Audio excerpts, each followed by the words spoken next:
Muy bien, pues Mateo capítulo 5, vamos a ver en esta mañana 3 párrafos que posiblemente estarían dentro de una lectura devocional si estuvieras leyendo Mateo, si estuvieras haciendo la lectura de la Biblia en un año y en los primeros días de esa lectura te encontrarías con estos pasajes. Y Mateo capítulo 5, ¿puedes compartir? Vamos a ver los versículos del 33 al 48. Mateo 5, del 33 al 48. Son 3 párrafos en los que Jesús está haciendo una enseñanza correctiva.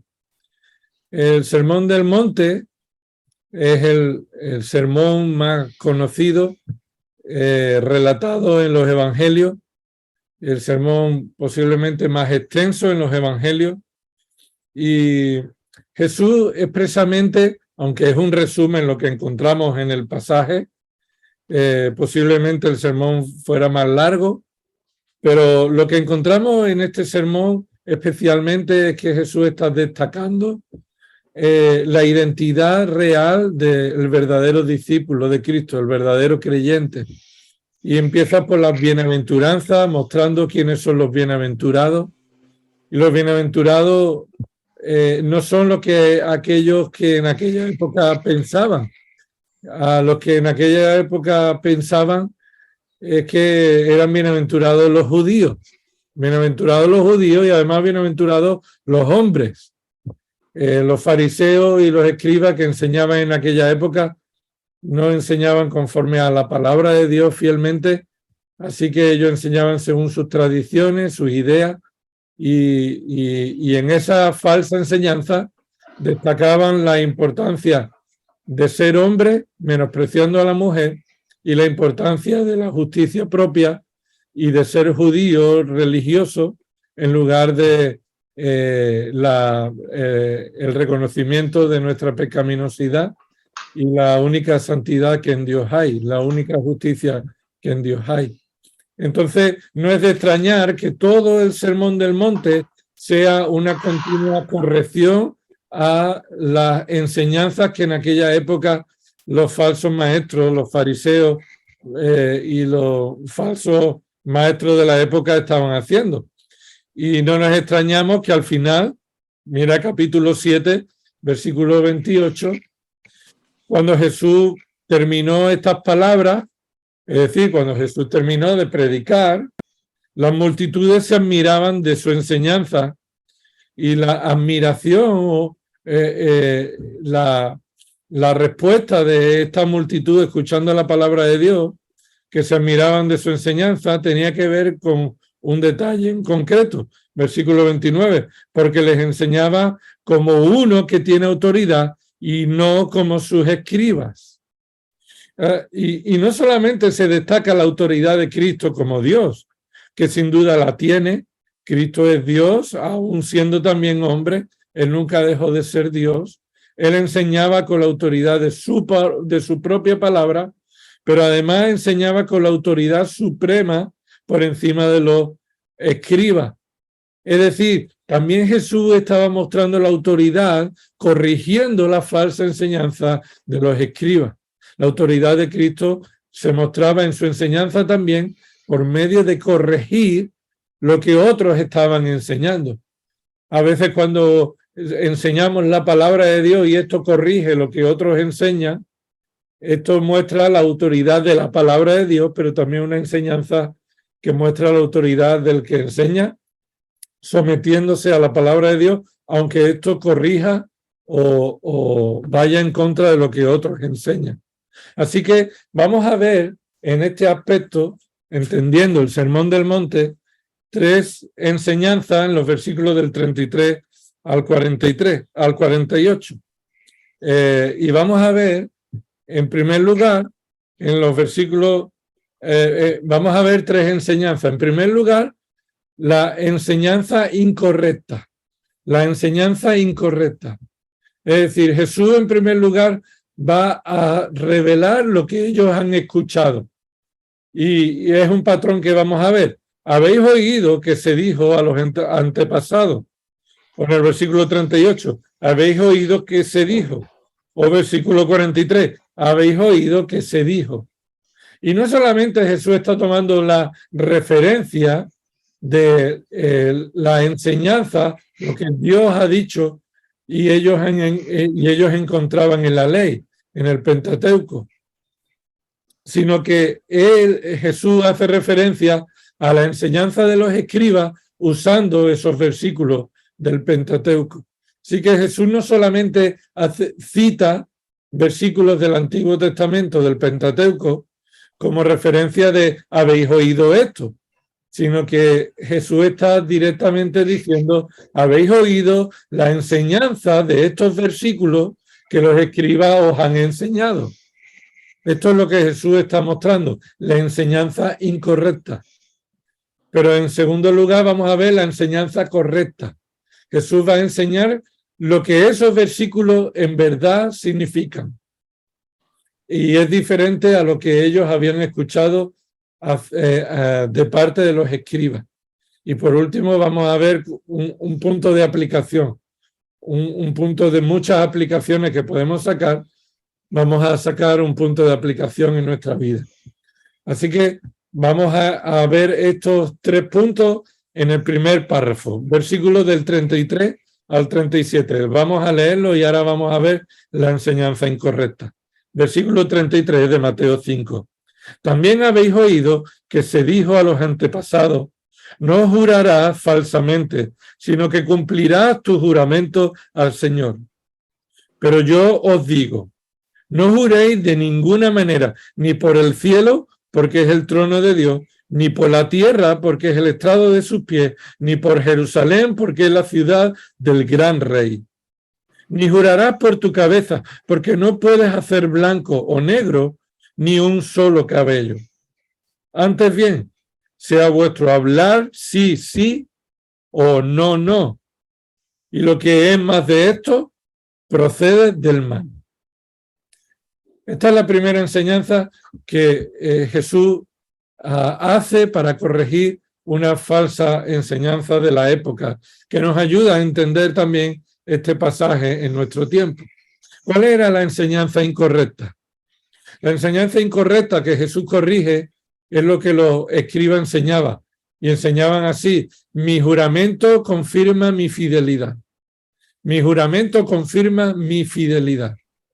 Es decir, en aquella época, cuando alguien juraba, tomando los versículos de Levítico 19, Deuteronomio 23 o Números 30, que es la referencia del versículo 33, ellos decían, yo no puedo jurar falsamente. Cuando yo juro, estoy demostrando mi fidelidad. Ellos justificaban sus mentiras, ellos justificaban sus infidelidades haciendo juramentos sin temor del Señor. Es decir, ellos juraban por el cielo, juraban por la tierra, juraban por Jerusalén, juraban por cuestiones que eran consideradas por Israel como cuestiones sagradas, como cuestiones de gran importancia, lo que en nuestro día sería, te lo juro por lo que más quieras, ¿no? Es decir, si lo que digo es mentira, te lo juro por lo que más quiera, que si es mentira, pierdo eso que más quiero, ¿no? Te lo juro por mis hijos. Y si lo que te digo es mentira, pues que mis hijos mueran, ¿no? Eso son lo que hoy día se hace. Entonces, en aquella época, ellos utilizaban el juramento sin el temor del Señor, justificando su infidelidad o sus mentiras. Ellos estaban acostumbrados a mentir y por medio del juramento en las cosas sagradas, ellos entonces tapaban sus engaños con ese juramento. Jesús lo que está enseñando acerca de ese pasaje esta es la enseñanza correcta. Debes dar testimonio siempre de hablar la verdad sin necesidad de hacer juramento. Jesús está diciendo, mira, no hagas juramento, sino es prioritario que tú siempre digas la verdad, sin necesidad de echar mano al juramento, sin necesidad de que tú tengas que estar jurando por nada ni por nadie. Que tú, lo que tú digas sea sí y lo que tú digas sea no. Que cuando algo es sí, tú digas sí. Que cuando algo es no, tú digas no. Así que no jures para tapar tu engaño. Y no jures, por tanto, por cuestiones sagradas que van a deshonrar a Dios. No hagas que tu juramento soberbio deshonre a Dios. Porque jurar por el cielo, donde está el trono de Dios, es traer deshonra a Dios. Jurar por la tierra, donde el Señor está gobernando también, porque es el estrado de sus pies, está trayendo deshonra a Dios. Jurar por Jerusalén, que es la ciudad del gran rey, de Cristo, el Señor que vendrá a reinar, es traer deshonra al reinado justo de Cristo. Y jurar por tu cabeza cuando tú no tienes capacidad de obrar en tu cabeza para que se cumpla lo que tú has dicho a tu merced, no tienes poder para jurar en nada de eso. Yo cuando era chico y me decían alguien, me recuerdo que en el colegio me decían, júralo, me decían, júralo, y yo decía, no, porque no puedo jurar, la Biblia me dice que no jure. A mí se me había enseñado eso, que era pecado jurar. Y en un sentido, no es tanto eso lo que Jesús está diciendo, que es pecado jurar, sino lo que Jesús está diciendo es que antes que a ir a un juramento para reafirmar que lo que tú dices es verdad, debes mostrar en tu vida un testimonio de que siempre dice la verdad, sin que nadie tenga que venir a reclamar un juramento superior. El Señor no... el Señor dio promesas y además mostró que esas promesas estaban confirmadas por su propio nombre y puso juramento ante eso, delante de los hombres, mostrando que Él tiene la autoridad para reafirmar y confirmar que lo que Él decía era verdad. Pero aquí este juramento estaba siendo tomado de una manera sin temor del Señor para justificar el engaño. Así que ¿qué aplicación podemos sacar a nuestra vida hoy día? Pues por medio de Cristo, el Señor nos ha capacitado para vivir una vida que dé testimonio de la verdad del Evangelio, pero también de la fidelidad a la hora de hablar. De la fidelidad a la hora de hablar. Por ejemplo, 2 Corintios 1, 19 y 20 dice, porque el Hijo de Dios, Cristo Jesús, que fue predicado entre vosotros por nosotros, y Pablo dice, por mí, por Silvano y Timoteo, no fue sí y no. Pablo dice, nosotros no predicamos a Cristo utilizando el sí y el no, sino que ha sido sí en Cristo. Hemos predicado fielmente, no hemos andado con estrategias de engaño y mentira. Y dice el versículo 20, pues tantas como sean las promesas de Dios, en Cristo todas son sí, por eso también por medio de Él, por medio de Cristo, amén, para la gloria de Dios por medio de nosotros. Y Pablo está diciendo, cuando hablamos y predicamos el Evangelio, lo hacemos con fidelidad, mostrando que todas las promesas de Dios están confirmadas, aseguradas por medio de Cristo. Pero en Efesios 4:25 también vemos cómo debe ser la vida del creyente. Y dice Efesios 4:25, por tanto, dejando a un lado la falsedad, y cita ahí el Antiguo Testamento, hablar verdad cada cual con su prójimo. ¿Por qué? Porque somos miembros los unos de los otros. Este debe ser el testimonio de la vida del creyente.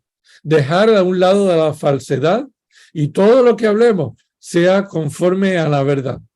Y aquí no se refiere conforme a la verdad bíblica, aquí se refiere que sea conforme a la veracidad, a la verdad, igual que en Efesios 6:14, cuando dice que debemos tomar la armadura de Cristo Y versículo 14, está pues firme, ceñida vuestra cintura con la verdad.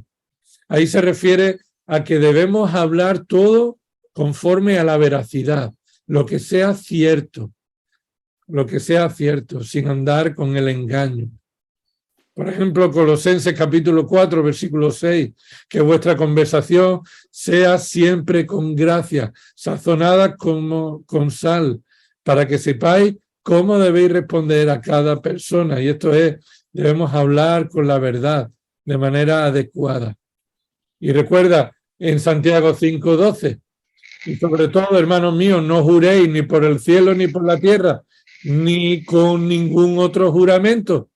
Antes bien sea vuestro sí, sí, vuestro no, no, para que no caigáis bajo juicio. Si hacéis un juramento para tapar vuestro engaño, seréis juzgados, porque Dios va a tomar vuestro juramento como una deuda y va a traer juicio sobre nosotros. Así que aquí vemos esta enseñanza corregida por la autoridad de Cristo de que debemos hablar siempre la verdad en lugar de tomar un juramento para tapar nuestro engaño sin el temor del Señor. Vamos a ver rápidamente el segundo párrafo, versículo 38 al 42. Leamos el texto. Habéis oído que se dijo, ojo por ojo y diente por diente. Pero yo os digo, no resistáis al que es malo.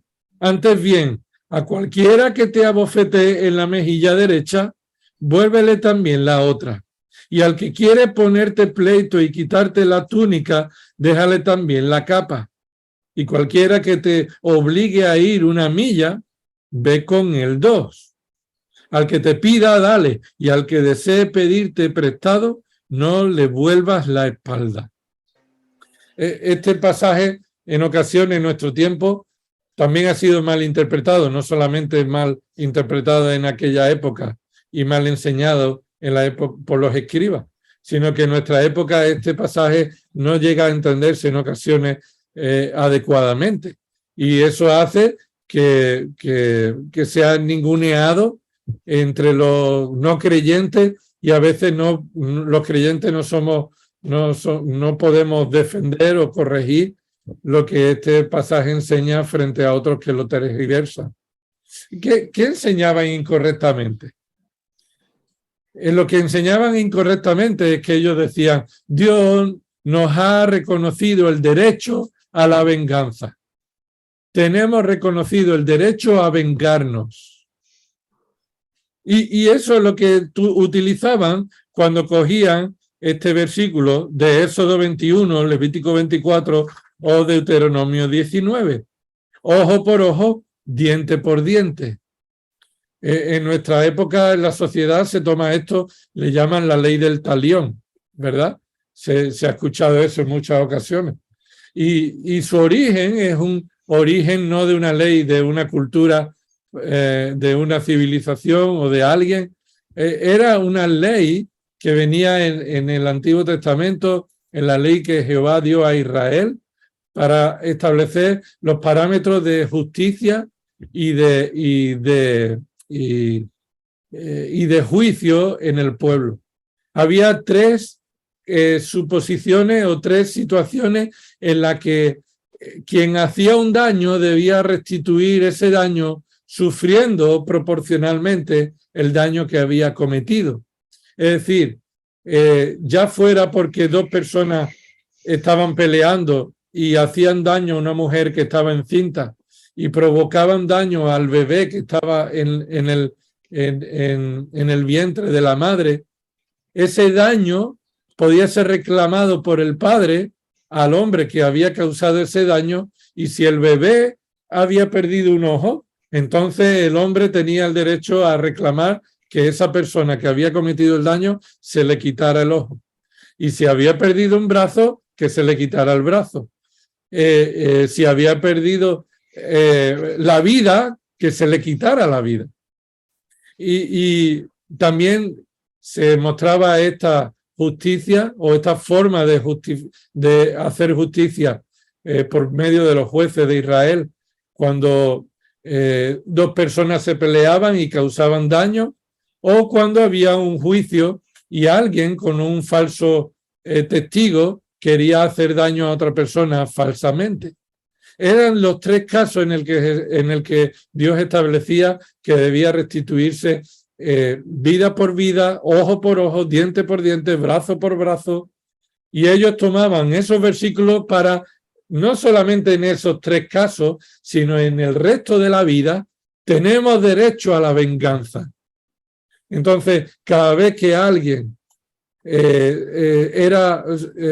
quería vengarse, tomaban en estos versículos, y fuera de los casos concretos en que la ley establece, ellos enseñaban que la venganza estaba justificada en todo caso.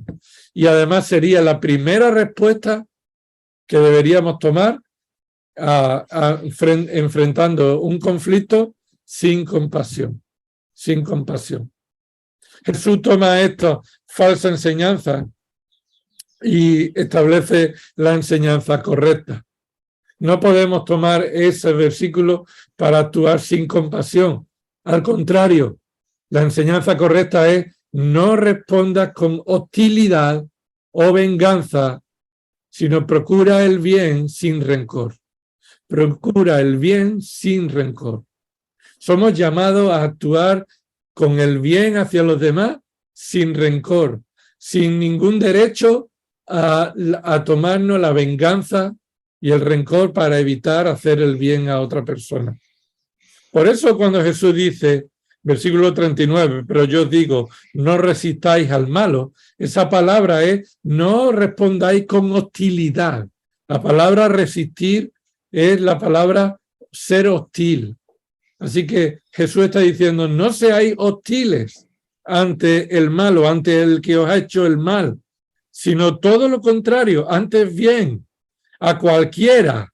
Y cualquiera está diciendo al que os hace bien, incluso al que os hace mal, que te abofetee la mejilla derecha, vuélvele también la otra. ¿Esto qué significa? ¿Que si alguien viene y te da una aguantada, tú no te defiendas? No está diciendo eso. No está diciendo, como de nuevo tengo que sacar la referencia a cuando alguien pues venía a pegarme en el colegio y la enseñanza es, bueno, que huya de la pelea y que no me defienda, sino que tenemos que poner la otra mejilla. En ocasiones eso es lo que se le dice a los niños. No necesariamente se me enseñó a mí eso, pero eso venía a mi mente cuando leía estos versículos. No, Jesús no está diciendo que no te defienda cuando alguien te está atacando. Lo que Jesús está diciendo, que si alguien te hizo daño, pero hay una oportunidad en el que tú puedes hacerle un bien, hazle el bien aunque te ponga o te exponga a la posibilidad de que te vuelva a hacer daño.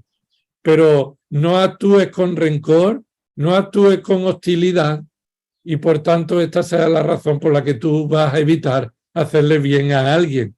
Por eso continúa diciendo esto, versículo 40, y el que quiera ponerte pleito y quitarte la túnica, déjale también la capa. Es decir, si tienes oportunidad de darle tu capa a alguien que un día te quitó injustamente algo tuyo, no actúes con rencor y hostilidad y no le prestes tu capa, sino préstale tu capa aunque él en su día te quitó injustamente algo. O versículo 41, y cualquiera que te obligue a ir una milla, ve con el 2. Es decir, si una persona te obligó a hacerle, por alguna razón, te obligó a hacerle un bien y ya llegó esa obligación a un punto, pero esa persona necesitando ayuda en otro momento o en esa situación, no actúes con rencor alejándote, sino sigue prestándole esa ayuda. No le vuelva la espalda a quien te pida y puedas hacerle bien. Así que el orden es el contrario que ellos habían establecido. En lugar de buscar la venganza y eso ser justificación de no hacerle bien a los demás, tú eres llamado, si eres un discípulo de Cristo, a buscar hacer el bien a todos los que puedas y evitar el rencor como justificación para no hacer el bien a los que lo necesitan. Por ejemplo, la enseñanza que podemos sacar en nuestro tiempo es: esforcémonos por exaltar a Cristo con un testimonio humilde y compasivo antes que defender nuestra propia honra con rencor. Y así es como se nos dice en Romanos 12, versículos 19 al 21: amados, nunca os venguéis vosotros mismos, sino dad lugar a la ira de Dios, porque escrito está: mía la venganza, yo pagaré, dice el Señor. Pero si tu enemigo tiene hambre, dale de comer; si tu enemigo tiene sed, dale de beber, porque haciendo esto, carbón encendido amontonará sobre su cabeza. No seas vencido por el mal, sino vence con el bien el mal. Hoy, en 1 Corintios nos pone ese ejemplo, como hemos visto en que Jesús enseñó. Cuando somos llevados a pleito, a los juicios por un hermano, y dice en 1 Corintios 6:7. Así que, en efecto, es ya un fallo entre vosotros, y se refiere a los creyentes, el hecho que tengáis litigio o juicio entre los jueces de este mundo, entre vosotros. Y Pablo le hace esta pregunta, que sería la manera en la que los creyentes deberíamos responder: ¿por qué no sufrís mejor la injusticia? ¿Por qué no sufrís mejor la injusticia? Si os están reclamando algo que es injusto, ¿por qué no le dais, como se nos dice a alguien que nos está reclamando quitarnos la túnica? ¿Por qué no le das también la capa y terminas esta oportunidad de litigio dando un buen testimonio? ¿Por qué no ser mejor defraudado? ¿Por qué no ser mejor defraudado? Y es que nuestra mente debe de cambiar, en que la justicia ya no es la justicia de este mundo, la justicia es la justicia de Dios, que Él traerá en el último momento, y nosotros debemos estar procurando dar testimonio humilde. Por eso, 1 de Pedro, capítulo 3, nos dice el versículo 8: en conclusión, sed todos de un mismo sentir, compasivos, fraternales, misericordiosos y de espíritu humilde, no devolviendo mal por mal o insulto por insulto, sino más bien bendiciendo, porque fuisteis llamados con el propósito de heredar bendición. Pues el que quiere amar la vida y ver días buenos, refrene su lengua del mal y sus labios no hablen engaño. Apártese del mal y haga el bien, busque la paz y sígala, porque los ojos del Señor están sobre los justos y los oídos atentos a sus oraciones, pero el rostro del Señor está contra los que hacen el mal. Así que no está justificada nuestra falta de compasión por el derecho supuesto de venganza, sino que debemos estar procurando hacer el bien a todos, aun aquellos que nos hicieron mal. Y terminamos, ya el último día, y me dejáis pasarme unos minutillos. El último párrafo, versículo 43. Aunque hay que decir la verdad que en otros días también me paso unos minutos y no necesariamente el último día. Pero mirad el versículo 43 al 48. Habéis oído que se dijo: amarás a tu prójimo y odiarás a tu enemigo.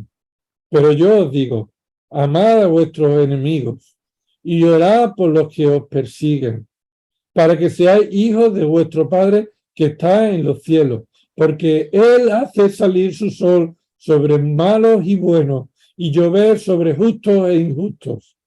Porque si amáis a los que os aman, ¿qué recompensa tenéis? ¿No hacen también lo mismo los recaudadores de impuestos? Y si saludáis solamente a vuestros hermanos, ¿qué hacéis más que otros? ¿No hacen también lo mismo los gentiles?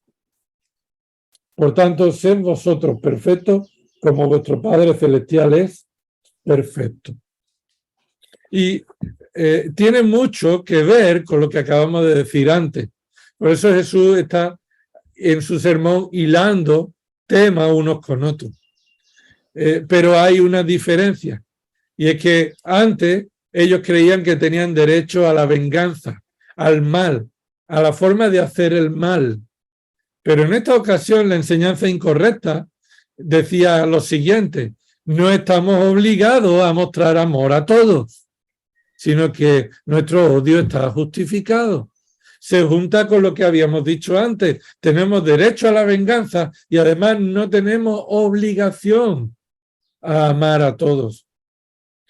Ellos tomaban un texto sacado de contexto para explicar en todo caso que ellos quisieran justificar su odio. Porque observa que en esta ocasión, versículo 43, oísteis que se dijo, amarás a tu prójimo, y sin duda eso está en Levítico 19, forma parte de la enseñanza bíblica, debes amar a tu prójimo, y recordáis que ellos justificaban diciendo, pero ¿quién es mi prójimo? Tenemos un problema, no sabemos quién es mi prójimo. Y Jesús les dio en otro contexto la parábola del buen samaritano. Y tu prójimo es aquel que está a tu lado y que tiene una necesidad, no necesariamente judío o sacerdote o escriba. Tu prójimo es aquel que está a tu lado y tiene necesidad. Pero ellos tomaban otro texto y es ese texto, odiarás a tu enemigo. Si tiene la Biblia de las Américas en mayúscula ese versículo, porque no está el versículo parte del Antiguo Testamento. El Antiguo Testamento nunca dice odiarás a tu enemigo, pero ellos sacaron texto de Deuteronomio 23. El que Deuteronomio 23 estaba diciendo,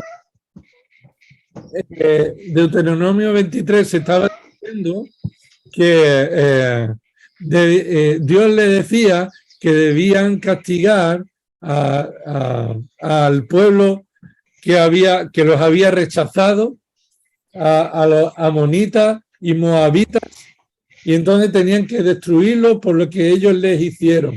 Entonces ellos dijeron, entonces tenemos derecho a no mostrar compasión con los que nos han hecho mal, igual que Dios nos dijo que teníamos derecho a castigar a los amonitas y moabitas por el mal que nos hicieron. Pero entonces ellos estaban sacando de contexto ese texto para justificar su odio y para amar a los que ellos creen que deberían amar, para amar a aquellos que ellos decían que tienen derecho o se merecían su amor. La enseñanza correcta es la siguiente. Jesús nos enseña que en la manera en la que hemos sido amados por Dios, debemos amar a todos sin odio. Y muestra que el creyente da testimonio del amor de Dios amando por gracia. Y aquí el Señor toma este ejemplo. Versículo 45. Para que sea hijo de vuestro Padre que está en los cielos, porque Él hace salir su sol sobre malos y buenos y llover sobre justos e injustos. Aquí el amor de Dios se está mostrando en la bondad, no el amor que Dios tiene exclusivamente con sus hijos por medio de Cristo, sino el amor de la bondad de Dios, de mostrar su bondad proveyéndole a los justos y a los injustos el sol y la lluvia para alimentarlos y darles la vida. Les da Dios a los injustos lo que no merecen. Entonces se nos llama a nosotros a mostrar bondad y amar a nuestros enemigos, porque es lo que Dios hace con todos los injustos. Porque no debemos amar ni mostrar bondad con los que creemos que se lo merecen, sino hacerlo por gracia. El amor egoísta e interesado no es el amor perfecto de Dios. El amor que Dios ha mostrado, un amor perfecto, es el amor que muestra su bondad, además sobre aquellos que no lo merecen, y les da las bendiciones del sol y de la lluvia a aquellos que incluso rechazan a Dios como el dador del sol y de la lluvia. ¿Cómo podemos aplicarlo? Pues de nuevo volvamos a nuestra dependencia de Cristo y seamos imitadores de Dios por medio de Cristo, como hijos amados, y testificamos de su amor con nuestra vida de santidad y de bondad y de amor para con todas las personas. Y ahí tenemos unos versículos que nos muestran cómo nosotros somos llamados en el Nuevo Testamento a mostrar amor a los demás. 1 Corintios 4:12 no nos agotamos trabajando con nuestras propias manos. Y Pablo decía, cuando nos ultrajan, respondemos bendiciendo.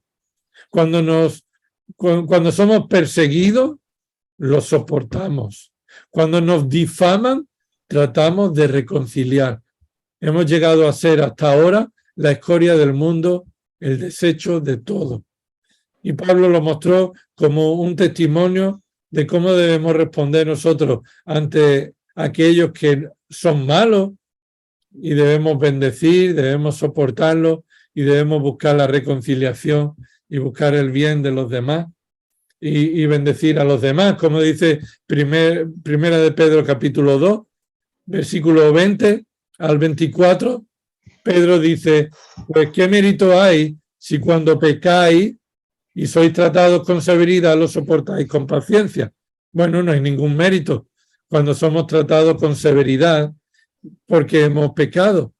Pero si cuando hacéis lo bueno sufrís por ello y lo soportáis con paciencia, esto haya gracia con Dios.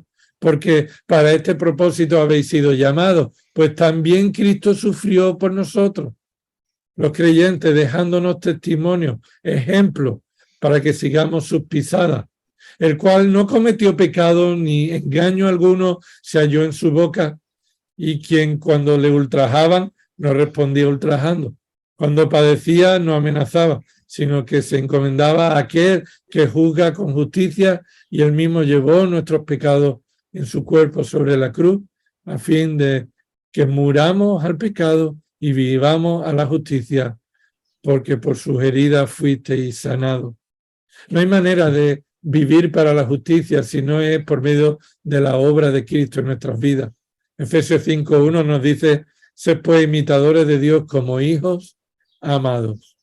Recordemos con el amor con que Dios nos amó, un amor de gracia, un amor que nos salvó a pesar de cómo éramos, pero debemos ahora imitar a Dios, imitar a aquel que nos amó, mostrando bondad y amor a otros.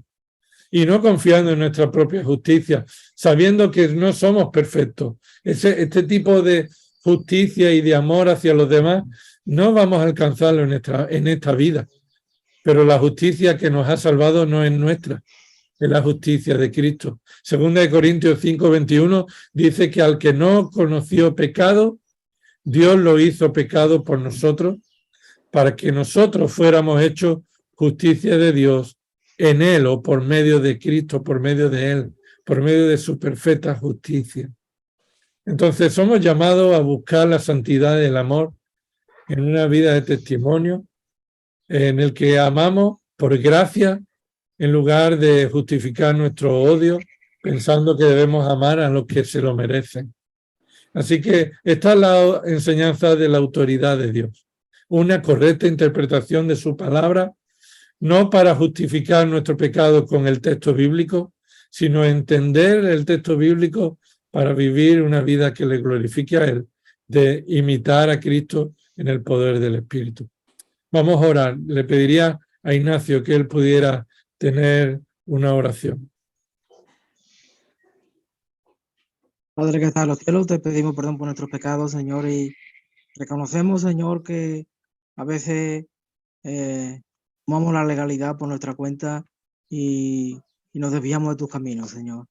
Que nuestro corazón esté siempre dispuesto a perdonar, Señor, que esté dispuesto a ser grato a ti, Señor, porque la justicia humana siempre es errónea y siempre nos lleva al mal. Gracias, Señor, por tu misericordia. Gracias, Señor, por cómo nos aguanta cada día y cómo también nos preserva, nos reserva del maligno y nos cuida y estás pendiente de nosotros. Te pido ahora por mis hermanos, Señor, te pido por cada uno de los que estamos aquí esta mañana y aquellos que no pudieron venir, Señor, y que tu bondad sea para cada uno de nosotros durante toda la jornada de hoy. Gracias en el nombre de tu Hijo, nuestro Señor Jesucristo. Amén. Amén.